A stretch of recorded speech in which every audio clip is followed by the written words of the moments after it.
조성진 씨를 보고 느낀 점은 연주에 대한 몰입력이 뛰어나다는 것입니다. 무대 인사를 하고 피아노에 앉았는데 10초 정도 만에 몰입해서 완전 다른 사람이 되어 연주를 하였습니다. 그리고 한음 한음 터치하는 것이 되게 섬세하다는 느낌을 받았습니다. 머리결도 정말 좋아 보였습니다. 친하면 무슨 트리트먼트 쓰냐고 묻고 싶을 정도였습니다. 또 옆길로 샜습니다. 죄송합니다.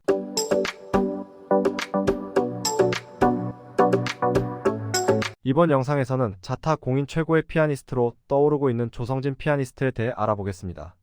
개인적으로 음악에 이응자도 모르는 사람이지만 보스턴에서 조성진 씨의 공연을 직접 관람하면서 찍은 영상도 보여드리고 그리고 CGPT의 도움으로 여러분에게 좋은 정보를 나눠드리고자 영상을 만들게 되었습니다.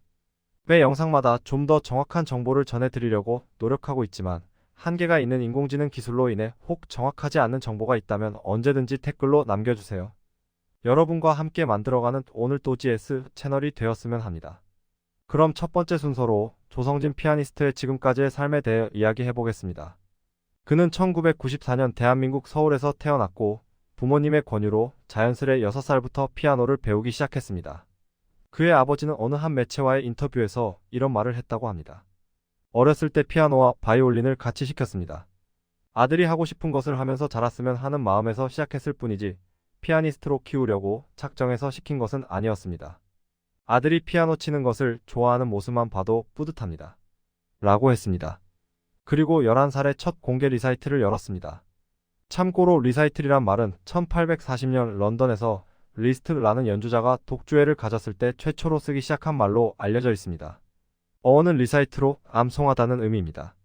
머릿속에 기억하고 있는 내용을 다시 선보인다는 뜻의 리사이틀은 나아가 발표회, 연주회, 독주회 등을 가리킵니다. 한편 피아노 천재인 그는 2009년 일본 하마마츠 국제 피아노 콩쿠르에서 역대 최연소 우승자가 되었습니다. 우승 소감 인터뷰에서 그는 작곡가가 생각한 의도에 맞춰 음악을 연주하려고 노력했습니다. 콩쿠르에 나가기 전에 곡 해석을 철저히 한 것이 주요했던 것 같습니다. 라고 말했습니다.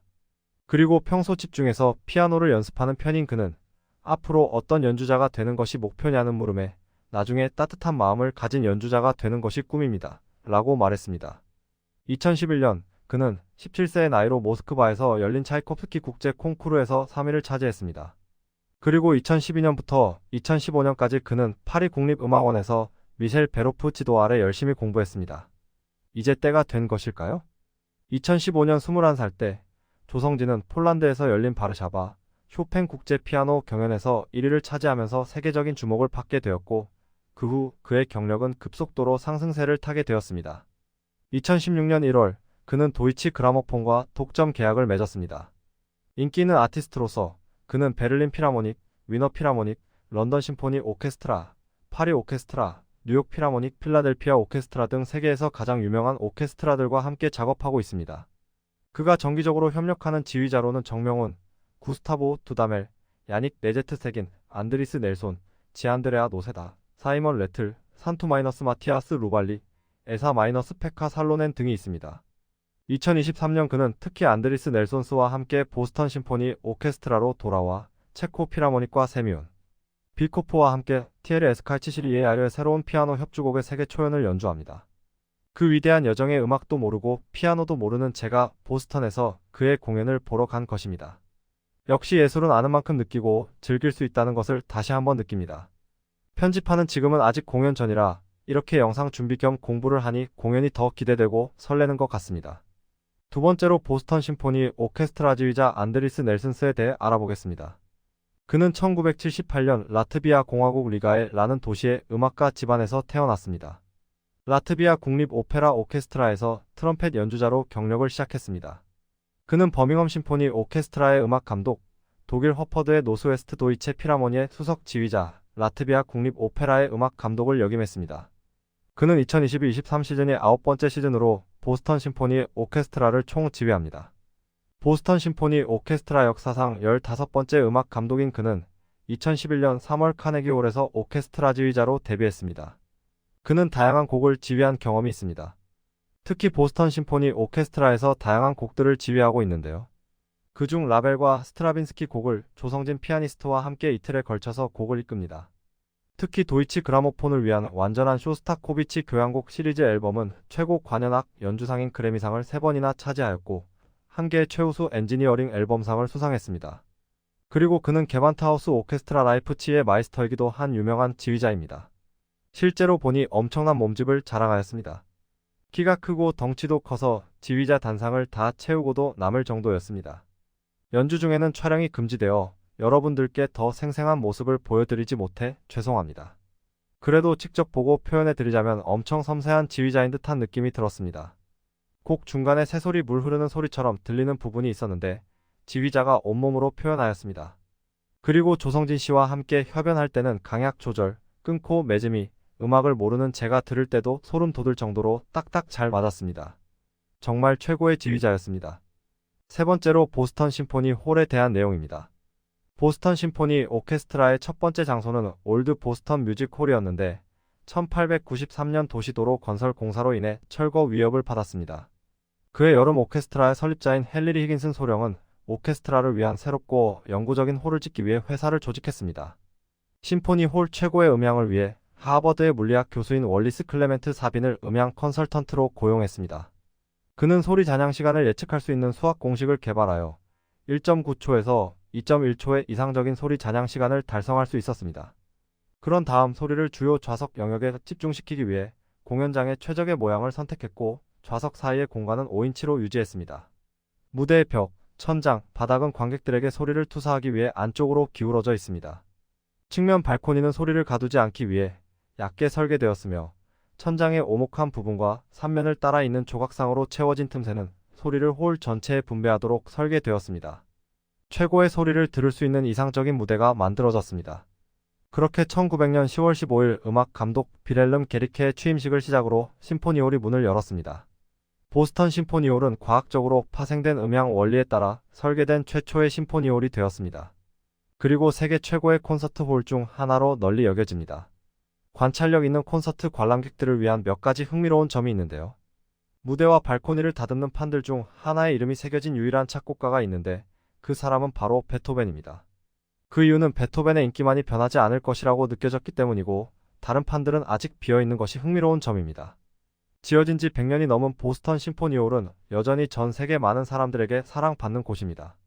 제가 직접 경험해보니 보스턴 심포니의 명성이 대단하고 그 명성 때문에 세계 최고의 연주자들이 이곳에서 연주하며 그 수준 있는 연주 때문에 전 세계 사람들이 이곳에 몰려들고 그 인기에 힘입어 더 좋은 명성을 누리는 선순환이 있었습니다. 네 번째로 이번 보스턴 심포니 오케스트라와 연주할 곡에 대해서 말씀드리겠습니다. 조성진 피아니스트를 머릿속에 떠올리면 국제 쇼팽 피아노 콩쿠르 우승의 경력 때문인지 자연스레 쇼팽이 떠오릅니다. 하지만 대중은 피아노 천재인 그를 쇼팽 한 사람의 곡들로 묶어두지 않았습니다. 그는 2015년 국제 쇼팽 피아노 콩쿠르 우승 이후로 지금까지 다양한 작곡가들의 곡들도 섭렵하고 있는데요. 그중 보스턴 심포니 오케스트라와 함께 연주할 곡은 라벨과 스타라빈스키 작곡가의 곡들입니다. 재즈 에너지에서 가슴 아픈 서정성에 이르는 모리스 라벨의 마지막 작품 중 하나인 협주곡 G를 연주합니다. 그리고 이고르 스트라빈스키의 1911년 발레 페트루시카를 연주하는데 카니발 박람회 점수를 매긴 장면에서 불운한 꼭두각시 캐릭터를 묘사합니다. 마지막으로 조성진 씨와 보스턴 심포니 오케스트라 연주를 직접 보고 느낀 점을 말씀드리겠습니다. 연주 중에 촬영이 금지되어 있고 저작권 문제도 있어서 여러분들께 생생한 연주 영상을 보여드리지 못해서 죄송합니다. 하지만 음악 비전공자인 저의 입장에서 느낀 점을 최선을 다해 말씀해드리겠습니다. 일단 저녁 8시 공연이었는데 정시에 바로 시작하지는 않았습니다. 오케스트라 단원이 하나둘 앉더니 어느 순간 제일 리더로 보이는 바이올린 연주자가 일어나서 락 음을 내고 다른 사람들이 같은 음을 내었습니다. 신기한 것은 오케스트라 인원이 많아서 그런지 두 그룹으로 나눠서 한 그룹이 끝나고 나니 조용해지고 다른 한 그룹이 튜닝을 하였습니다. 그리고 지휘자가 나오고 조성진 씨가 나왔습니다. 조성진 씨를 보고 느낀 점은 연주에 대한 몰입력이 뛰어나다는 것입니다. 무대 인사를 하고 피아노에 앉았는데 10초 정도 만에 몰입해서 완전 다른 사람이 되어 연주를 하였습니다. 그리고 한 음 한 음 터치하는 것이 되게 섬세하다는 느낌을 받았습니다. 머리결도 정말 좋아 보였습니다. 친하면 무슨 트리트먼트 쓰냐고 묻고 싶을 정도였습니다. 또 옆길로 샜습니다. 죄송합니다. 그리고 전체적인 소리는 처음 느끼는 감정이었는데 피아노 소리가 마치 물소리, 새소리처럼 들렸습니다. 튀는 소리 하나 없이 다 조화롭게 들렸고 마치 숲속에 와서 자연의 소리를 듣는 느낌이었습니다. 그리고 지휘자는 어느 특정 부분에 마치 발레를 하듯 지휘했고 물이 위에서 아래로 흐르는 표현을 하듯 지휘하기도 했으며 형식에 구애받지 않고 지휘했습니다. 곡의 클라이막스로 가니 황홀한 감정은 더욱 고조가 되고 와, 이 맛에 클래식 음악을 좋아하는구나 라는 생각이 들었습니다. 역시 어느 한 분야의 전문가들은 확실히 다르고 존경스럽다 라는 생각이 들었습니다. 이렇게 탁월한 전문가들이 만드는 음악이지만 비전공자인 제가 들어도 좋은 것처럼 오늘 또지에스 채널이 여러분들에게 좀 더 친근하게 다가가지만 너무 가볍진 않게 보다 좋은 정보를 드리도록 노력하겠습니다. 끝까지 영상을 시청해주셔서 감사합니다. 다음 영상에서 봐요 뿅.